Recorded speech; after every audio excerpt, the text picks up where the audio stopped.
It looked like a dog, you know.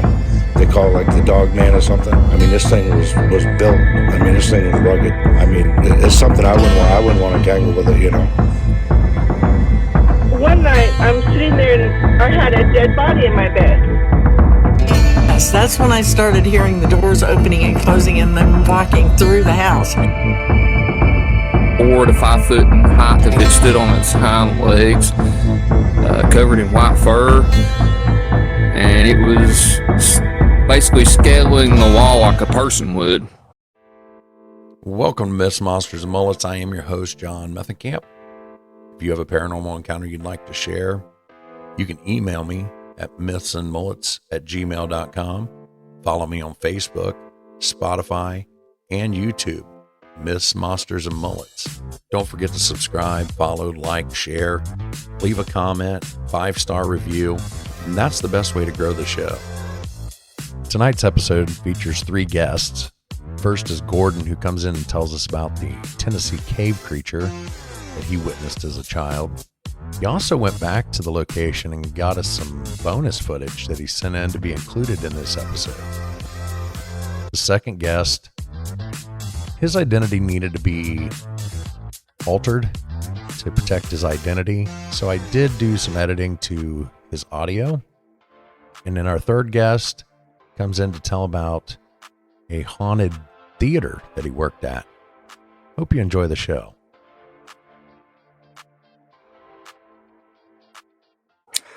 Little town called Kingsport, Tennessee, East Tennessee. Okay. What you got for us tonight?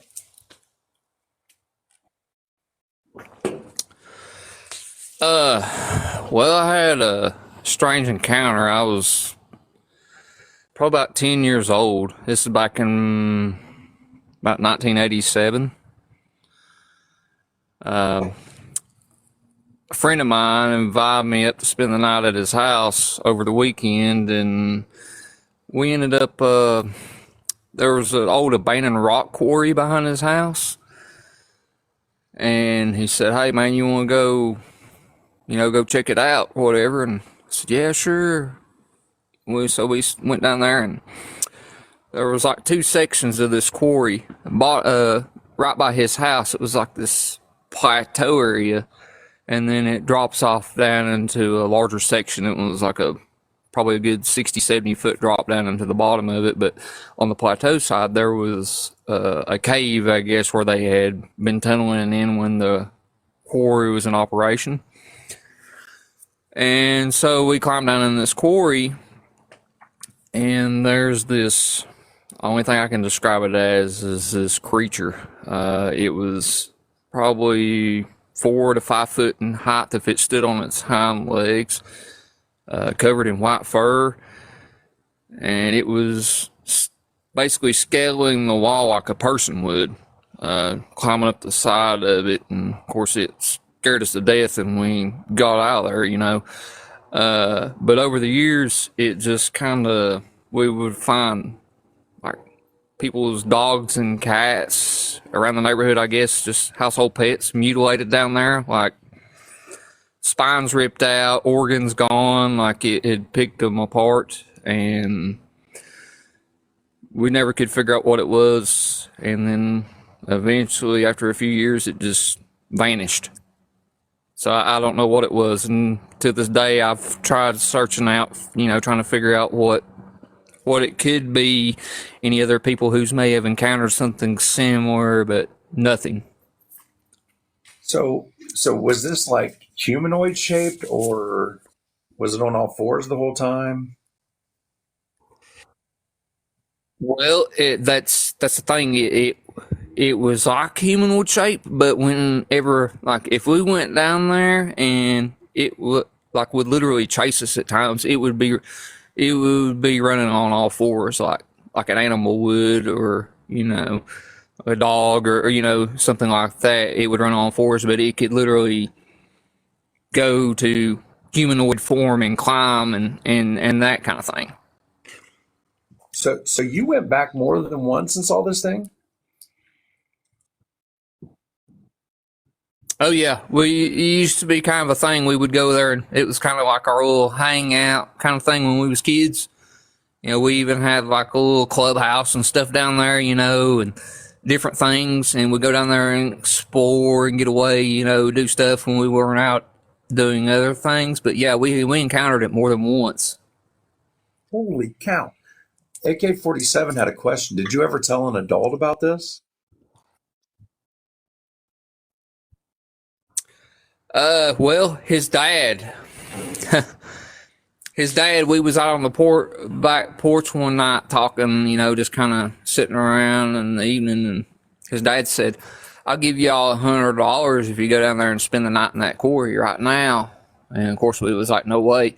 But he swore up and down. There was like a ditch line in front of his house. He was out there at dusk, and he said something with horns chased him down the ditch line and made his dad jump in his pickup truck that night, and he stayed in his truck like 45 minutes to an hour, wouldn't get out because whatever it was, it chased him down through there.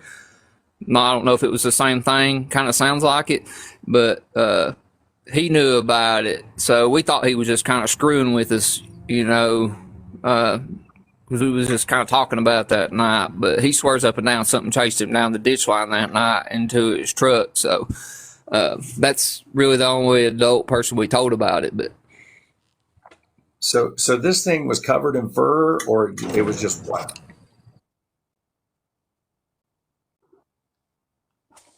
yeah, it was covered in fur. Like at the time when we first saw it, it had kind of snowed. There was like some remnants of snow still around, so it was almost like it was white in fur, but it was almost like the fur changed throughout the seasons to a brownish color, almost like it had a camouflaging mechanism to itself. Okay. But yes, it was covered in fur. If I can find anything about this thing in East Tennessee, you say it's about 4 feet tall. Yes. It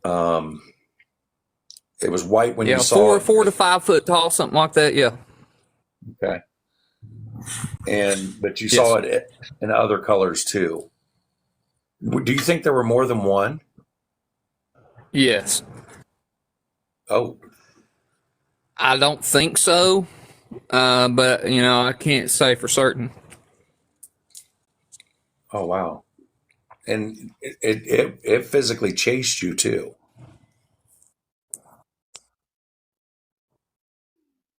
Yes, and me and multiple people. We had an instance one time when one of our friends went down to the very bottom. There was a bunch of like, the place is completely filled in now. It's a shame really, because you know, it was a really neat place to go and just kind of climb down in and just hang out and stuff.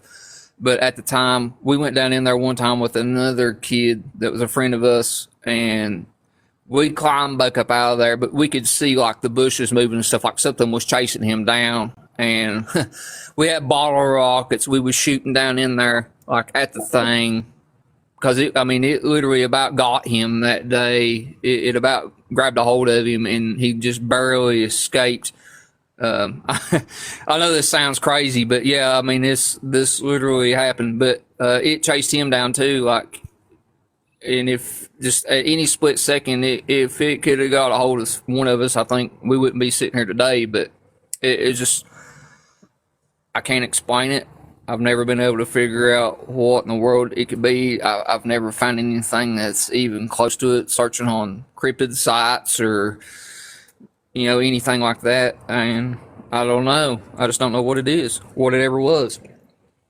So did this thing come out of the cave that was in there, or that cave just happened to be there, and that's why you guys were down there? I don't know. The cave was caved in, like they had. This was an old cave. Like this quarry was probably in the. My dad was born in 1926, and my dad told me that this cave was, this quarry was made by a man who, when he was a kid, was, you know, so I'm guessing this quarry was probably the 20s, the 30s, somewhere around that time frame. So that cave had been caved in and the quarry abandoned for now probably 30 to 40 years by the time we was down there in the 80s. Okay. I have some people commenting here. Old Abe said it's a cave creature there's actually a Cherokee story about it. So I'm going to look into this actually. And I always follow anybody that's in my live. I think I've got you already followed. I'm going to look into it and see what I can find out about it. But you don't sound crazy And I to me. followed you back. I appreciate that. Well, AK-47 wants to know. You're one of the first people that said that. Now there's a couple of other caves. One's accessible. The other one I've never attempted to get into it. But there's actually a couple of caves that supposedly all link up to that cave. There's two other caves that's pretty good size that supposedly link up to this cave.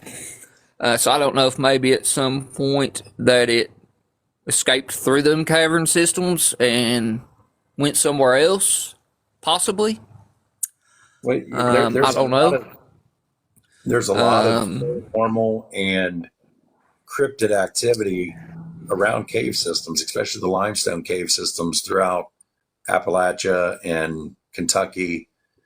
You know, if you put a map of paranormal UFO cryptids and you overlay that over top of a map, you'll find out that these cave systems are right there. Yeah. So it's very possible that what you were seeing, like Abe said,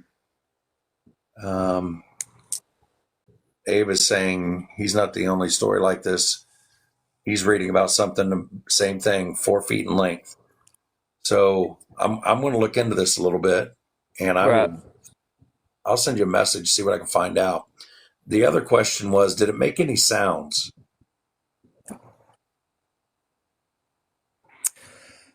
Not that I know of, not that I can remember of any kind of sounds. It was pretty silent.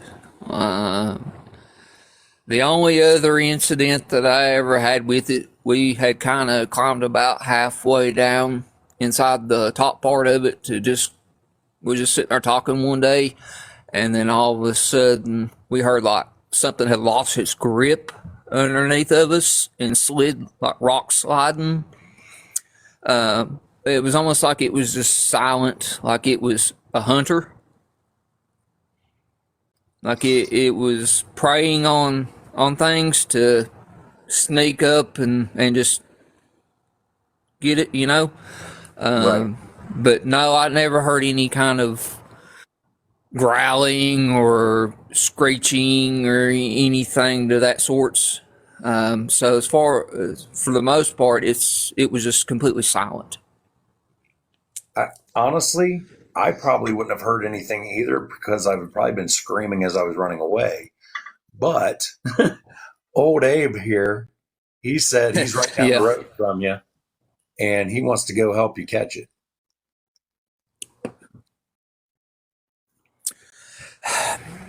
I would love to find that. Like I said, the on the bottom side, the deepest part of it, there was a person that lived on the property there, and for years they had trash and rubble. He must have had some kind of contract maybe worked out with construction companies or something that filled the whole thing in pretty much. So now it's nothing but a flat piece of grass all the way across the thing to where the cave would have been. It's completely covered in, has been for probably 2 decades now at least.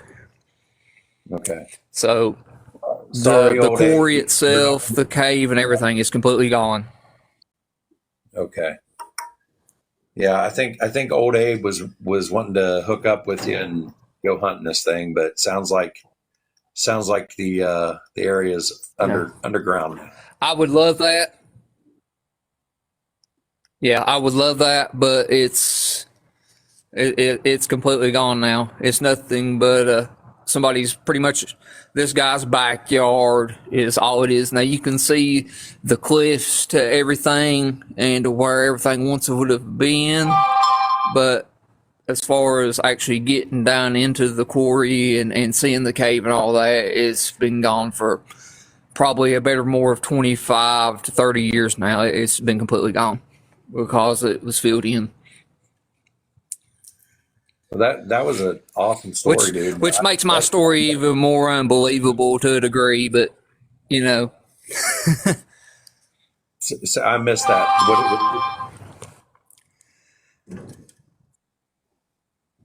I said which makes my story even more unbelievable to a degree because it's completely gone now. No, you saw what you saw.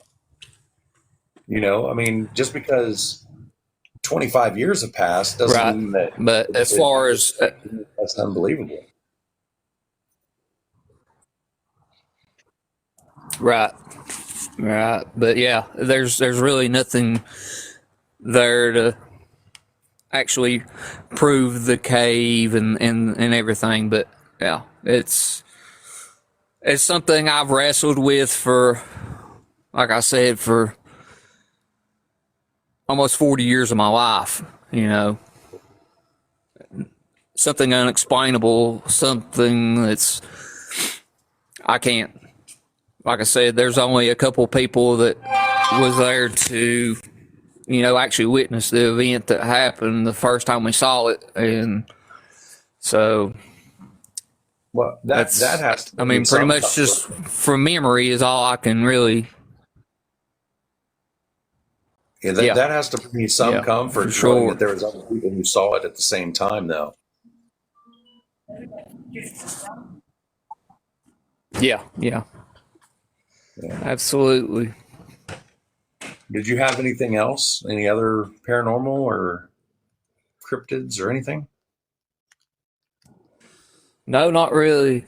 That's probably one of the strangest things that I've ever encountered. Nothing really paranormal.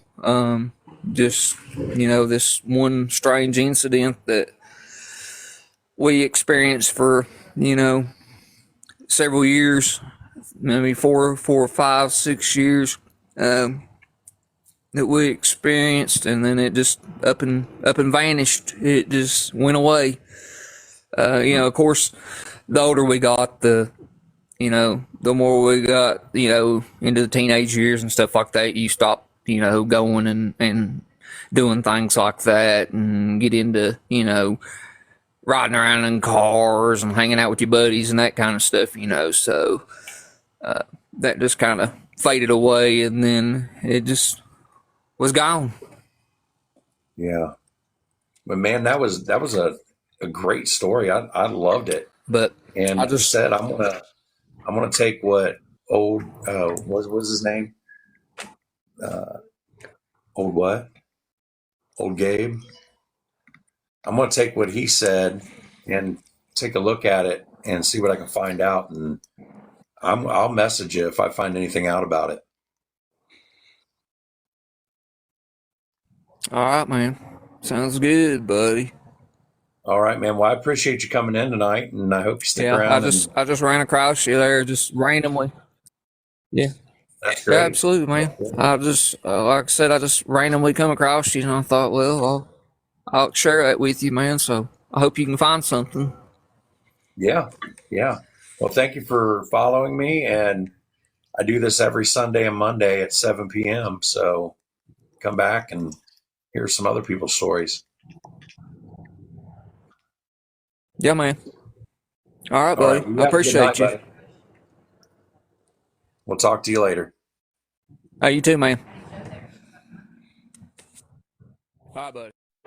While doing a live show on TikTok can be fun, sometimes the guests don't want their identities to be disclosed, but they still want to be on the show. So I filtered our next guest several times through different filters to hide their identity. Hello, can you hear me? Yes, I can. How are you? I'm doing good. How are you? Wonderful. Where are you from? I'm from Missouri. Missouri. Yeah. So I went to this mall, I think, around 9 o'clock. And so I went in the store and there was like shelves of like footballs stuff. Each football like started like dropping one by one. And I was like, what? So I left the store and there was another store that had like I think something on the wall. I think it was like cups, and one dropped, and then one dropped behind me, and I just left them all. I just left it. I was freaking out. Yeah. So you think it was maybe some kind of spirit or something like that? Maybe. Oh, I got another one too. So my hallway. Um, I just went up to use the bathroom, and there was a shadow on my wall. It wasn't my shadow. So was it dark? Was it dark in the hallway when you saw the shadow? Yeah, it was dark. Because I do get reports of these shadow people. Yeah. And could you make out any features of this shadow person? Uh, like maybe I don't really know. Maybe like what it looked like. Like what was its shape? Did it look like a man? Did it look like a woman, or was it just a shadow? It looked like a skinny man. Yeah. Did it have a Yeah. hat? No. No. Okay. Um, was it moving, or was it just the shadow on the wall? It was like moving side to side. Like kind of swaying like this? Yeah, yeah. Huh. You couldn't make out any features, like did it have eyes or anything like that? It had like spiky hair. It looked like it had like a mohawk almost. That's interesting. And then it was like tall and stuff. Okay, so how did you feel about it? Like, did it cause you to have fear, or were you just, that's Yeah, that's weird. And every time when I'm when I'm alone in my house that night, because like my parents gotta go to work, and so I'm scared to go to get like a cup of water just in case if something happens. did you try turning on the light? And if you did the shadow stay there or did it disappear? It stayed there. With the light on, it stayed there? Yeah, and I thought that was really weird too, because really once you turn on the light, it the shadow goes away. And finally, our last guest is Michael, and he comes in to talk about a theater in the town that I live in. And I'm still looking into the backstory to find out what caused these hauntings.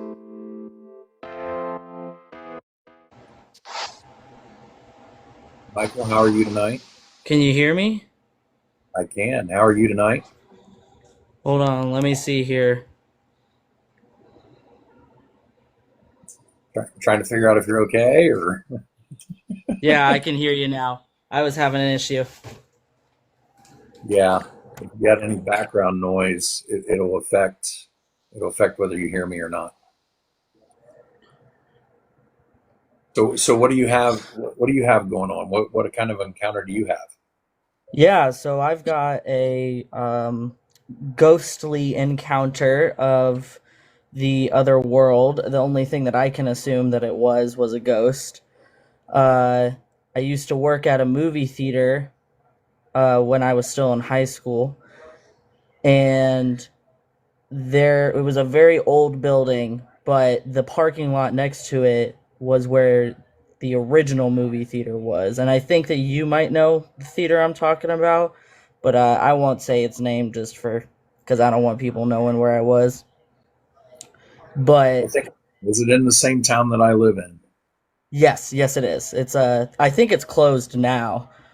Yes. Okay. Go ahead. I know where you're talking about, though. Yeah, so the old building site was now the parking lot where it was. Uh, I was told that it was burnt down in a fire, and that everybody but like one guy got out. Uh, and I can't tell the merit of how true that story is because, the boss man might have just been playing a trick on me. But the encounter that I had definitely was an encounter. Whether or not it was that soul that died in that fire, I don't know. But what happened was we were closing out one day and it was late. It was probably like a Saturday or a Sunday. And so it was dark outside. And he was counting up cash. And I was just sticking around because it was cold outside and I didn't feel like walking home because it was just down the street from where I was. And so what ended up happening was the lights started kind of doing a flickering and beaming in and out. So not really turning on and off, but more like dimming and undimming. And at first we thought it was a power surge. And so we went to check the breaker to see if there was anything wrong with it. And the breaker looked fine. And the lights kept doing it, so we just figured it was past our pay grade, and we kind of ignored it. And then we ended up hearing this whirring sound that that kind of was like a almost grinding of gears. And I don't know if you've ever heard a classic film projector whirring up to start, but it sounded exactly like that. It sounded like someone was starting up a old school projector with the film slots and the reels and everything. And I've had the pleasure of hearing and viewing an old school projector because I'm a history nut. But it started making that noise, and I don't know, this isn't common knowledge, but at the time we had digital projectors, so there was no moving parts, there was nothing that could have been making that sound. And now I was a little bit of a scaredy cat at the time, and I told my manager, I said, you go look at it, I'm not gonna go in there in the booth because it's this dark booth that you got to climb up these steep steps to get into. And he goes up in there, and as he's in there, the other one for the other theater, the 2-screen movie theater, started doing the same thing. And now the lights are going even crazier. And I'm thinking I'm going to die or something. The building's going to catch on fire again or something like that. And I've got that ghost story that they told me on the forefront of my mind. And just as quickly as it started, it stopped. And my manager came out. He said that he didn't touch anything. He was just trying to figure out where the noise was coming from. And it just stopped. And the lights kind of came back on very slowly. We never fully lost power or anything like that, to my knowledge. And the breaker never switched. And we just kind of went upon our day. And the next day that I came in, I noticed that there was duct tape on the breaker. Like someone had tried to keep it in an open position. So I'm wondering if it happened again and my other coworkers just didn't talk about it. Because we weren't really a chatty bunch. No one really talked to each other. We just went in and did what we were supposed to do. So I have to wonder, if that was someone from the other side trying to get our attention, or maybe he was just ticked off that there was a movie theater now where he was. So when you're seeing the lights flashing, you're hearing this movie projector going. Did you happen to smell anything? Because at the time I would probably just say popcorn because we had just gotten done with a shift. Outside of that, I it's really hard because that scent's so strong that you Right. don't know if there's anything underneath that. So I can't say concretely that I did smell something other than popcorn. Right. It was just a thought, because you're having all these other different, sensory um, Yeah. things going on. And sometimes people report smelling, like a sulfur smell or something like that. But you're right, popcorn would have covered all that up. So, Yeah, it's pretty strong. yeah. Wow, I like that one. I'm going to look into that building though. Yeah, it's I'm- definitely, and we had other issues with stuff being moved around downstairs. We in the basement is where we kept like the kernel bags and the all of the extra supplies, and there would be times where things would get moved around, and of course all of us being kids, we would accuse each other of it and no one would fess up. So I can't imagine if that was someone just playing a trick on everybody or if it was something else. The only other time at that theater that I was scared, uh, not for a horror movie, but for a real life encounter, was there's a door in the very front of the building where the marquee is. Most people don't see it because no one's really looking for it, but that's where we hold all of uh, the letters and the numbers for the marquee because we still have one of those old school marquees. And there was a time where I did have a box fall on me. There was no way, the shelf on there was real wide and I hadn't even touched the box and it was almost like someone shoved it at me. And I managed to catch it because I got quick instincts and stuff like that. But it did almost hit my head, and those boxes, they're not light because they're full of all those letters, and a lot of those letters were the old school metal ones still. We had a mix of the plastic and the metal, so it was almost like someone pushed it at me off the shelf. That's the only other thing that I can think of from that area. Wow. So I mean, like when you walked in, you saw the box was on the shelf the way it should have been. Yeah. And I Wow. was just doing my own thing, gathering up the letters and the numbers that I needed. And I think my back was turned because we had a box on the floor that was for the broken letters. And I had to dispose some of them because the wind had knocked them down because we had had a bad windstorm. And I had my back turned and I heard it sliding. It was almost like it was on the sliding noise was almost like if it was tilted, like if the shelf itself was tilted, but the shelf was is even as all get out, and then it fell. What is it with theaters? It's You always hear a theaters. ton of theaters. I That's think maybe ghosts want to see movies too. Hey, I don't blame them. Maybe they're wanting to watch the movie Ghost. Maybe they're maybe that guy that because It's I always thought it was a guy, but maybe he was angry because the movie didn't end the way he wanted it to. That could be. That could be. Did you have any other paranormal encounters? Um, well, this one's less scary. It's more sweet than anything. But when I was a kid, I had a dog named Bella. Her full name was Cabela because my dad got to choose the name. And she was a Basset Hound Sheltie mix. She's the sweetest dog I've ever had. She was my first tattoo, and she passed in 2021, I think. And we had to put her down because she was just old, and she had lived 11 years, which for Basset Hound mixes is a long time.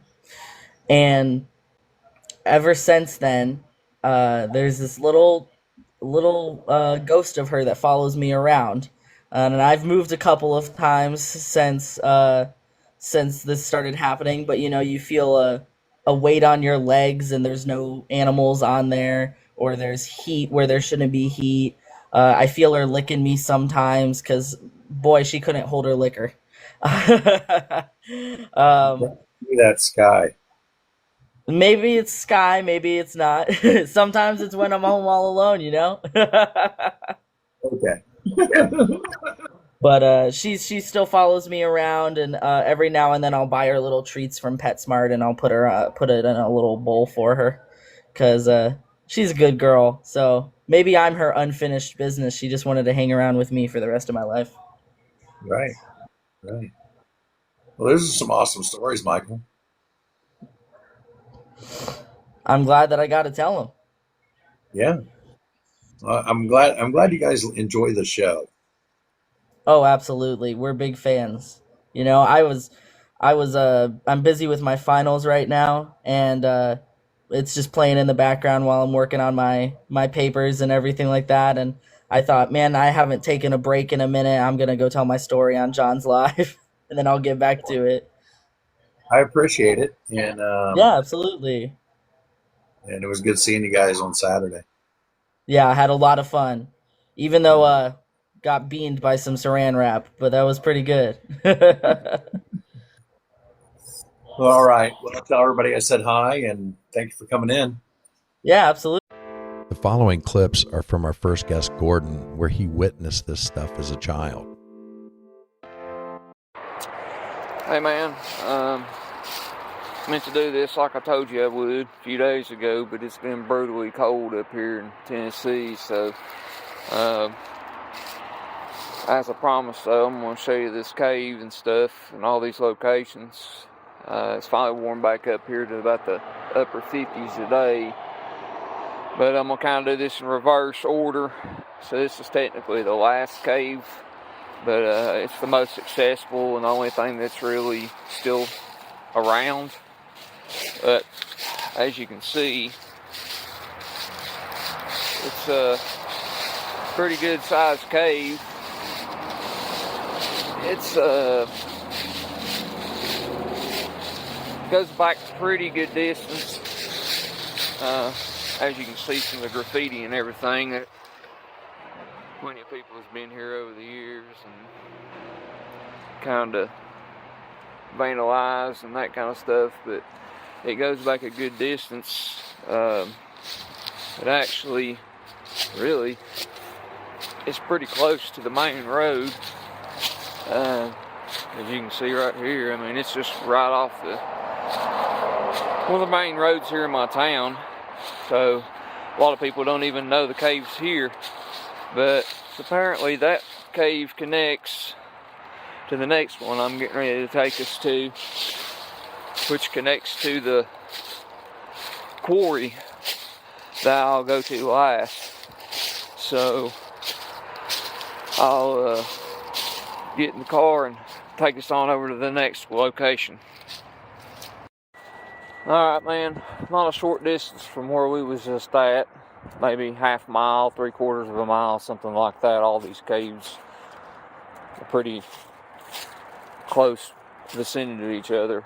And that other cave, it goes back a good distance inside of it. I meant to mention that to you earlier, but apparently when they was building the part of the interstate up there, they caused the cave to cave in, from what I understand. This cave here, I've never been in it.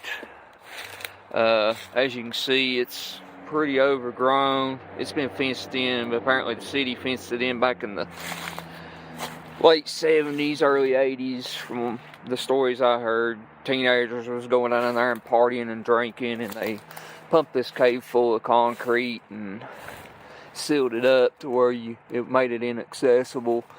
So I never got to go in this cave when I was younger, when I was into doing all that kind of stuff as kids and teenagers and stuff. I also always heard it was snake infested, but you know, I don't know. Those are just rumors and things. I don't even know if I can really get you a good look at it, as overgrown as it is. I try to do my best. And you can kind of see down in there to where There's an opening. I haven't been down here in years, man. But you can kind of see there's a crevice right in there, at least through the mouth of it. It's just really hard to get over to where you can see in the thing. Oh wow, here we go. Yeah, there you go. There's an opening to it. If I wasn't pressed for so much time to try to get to all these locations before dark, there's actually looks like a accessible opening right here to this fence. I'm gonna come back one day to actually see if I can't venture down in there and actually see if you can get inside the thing. I was always told it wasn't accessible, but that's cave number 2. That cave is supposedly what links up here to this next place I'm going to, where the old quarry was, the cave that was there where we saw the creature I explained to you about. And this cave here supposedly links up with the first cave we just went to. So I'm gonna venture up the road just a little bit, not too much farther. I'll take you where the old quarry is, to where I first saw the creature I told you about the other night, and let you see what's left of the quarry, and I'll show you where everything kind of was. Alright, man, we're at the final location where the quarry is, or was. I haven't been back in here in years either. Kind of going into a different direction than I used to go. Take you to this little section we called the rock base. We kind of had a little place over here. People's dogs over there raising hell. Hopefully I don't get the wild caught on me, but I just want to see if I can't get you a good shot of all this. As fast as I can. Hopefully nobody calls the police on me for being back here. But I don't know if I can even see down in here.